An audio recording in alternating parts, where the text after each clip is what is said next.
अस्सलाम वालेकुम मेरे प्यारे बहन भाइयों, की हाल है। मैं उम्मीद करना ठीक होवोगे। अल्लाह दे करम फजल नाल मैं भी ठीक हाँ। तो अल्लाह पाक दी बड़ी खास करम नवाजी है। तो उस तो बाद तुसी मेरा चैनल देख रहे हो उमर दी धरती।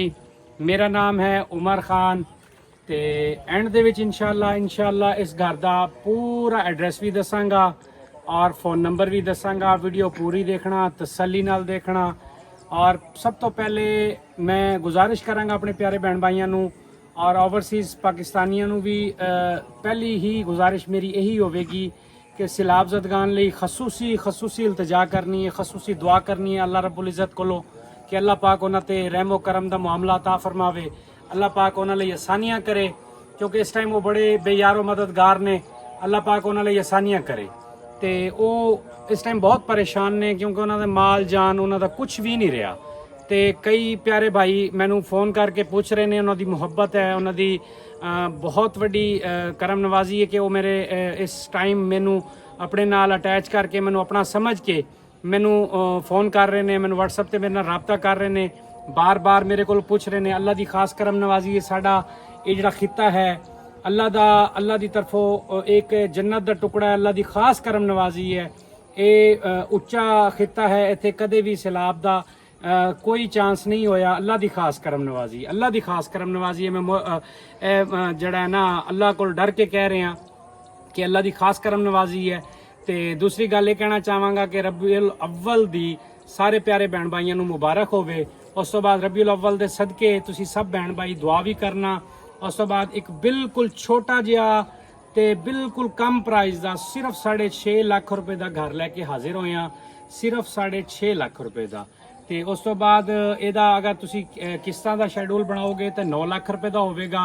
3 साल का प्लान होगा, 3 लाख रुपया एडवांस होगा, 15,000 रुपया मंथली किस्त होगी, 15,000 रुपया मंथली किस्त। कब्जा मौके ते मिल जाएगा, रजिस्ट्री इंतकाल वाली जगह है। उस तो बाद तुम चल के अंदरों विजिट करवाने हैं मकान का। मकान बहुत प्यारा बनया हुआ है माशाल्लाह। एक छोटी फैमिली लिए बहुत बेस्ट ऑप्शन है, छोटी फैमिली लिए बहुत बेस्ट ऑप्शन है। बहुत खूबसूरत बनया हुआ है। मेरा कैमरामैन पहले तुहानू इंटर होंदे ही वाशरूम है वह विजिट करा देंदा है। एक क्लीन एरिया है, बर्तन वगैरह धोने लई जगह बनी हुई है। बिल्कुल फ्रेश घर बनया है, बिल्कुल फ्रेश। अज ही मिस्त्री यानी कि इस घर चो बाहर गए ने, अज ही मिस्त्री इस घर चो निकले ने। और माशाल्लाह ग्रीनरी भी मौजूद है। एक माल्टे का पौधा लगे हुआ है, एक फालसे का पौधा लगे हुआ है। बहुत खूबसूरत बनया है घर, बहुत प्यारा खुला सेन है। तकरीबन 5-6 चारपाइयां बआसानी ये आ सकदियां ने। और उस तो बाद बरामदा बहुत बड़ा बनया हुआ है माशाल्लाह। मेरा कैमरामैन तुहानू दिखा सके, खूबसूरत बनया हुआ है। उस तो बाद इतने मौके ते बिजली गैस अल्हम्दुलिल्लाह बिजली गैस मौजूद है। बिजली गैस इतने मौजूद है। बरामदा बहुत बड़ा बनया है, लेकिन फैमिली छोटी लई ये बेस्ट ऑप्शन है। 6.5 लाख की प्राइस है, 2 मरला जगह है। अंदरों मेरा कैमरामैन तुहानू इस तो बाद कमरे का विजिट कराने हैं, कमरे का विजिट करने देखने हैं। तो मैं जरा लाइट इतने नहीं है, लाइट का ऑप्शन हले नहीं लगी लाइट यदि तो जो लाइट आ जाएगी उस तो बाद मैं तुहानू अच्छी तरह दिखा रहा ताकि तुसी घर बैठ के फैसला कर सको कि खरीदारी करनी है कि नहीं करनी। घर अच्छा बनया है, खूबसूरत बनया है, बिल्कुल फ्रेश बनया है। A+ मटीरियल लग है, अव्वल इटली चुनाई है, अच्छी चुनाई हुई है, अच्छा प्लस्तर हुआ है। काम अच्छा होया वो दसदा है कि मैं काम उन्होंने अच्छा किया है या गलत काम किया है। काम अच्छा होया है। उस तो बाद मैं तुहानू इहदा एड्रैस दसांगा। इहदा एड्रैस मुल्तान तो तुसी आओगे भावलपुर बाईपास मुल्तान वाला, उस तो सिर्फ 6 किलोमीटर की मुसाफियत ते अड्डा बिल्ली वाला आ जाता है। अड्डा बिल्ली वाले तो मशरक वाली साइड पे 2 किलोमीटर अंदर ये घर मौजूद है।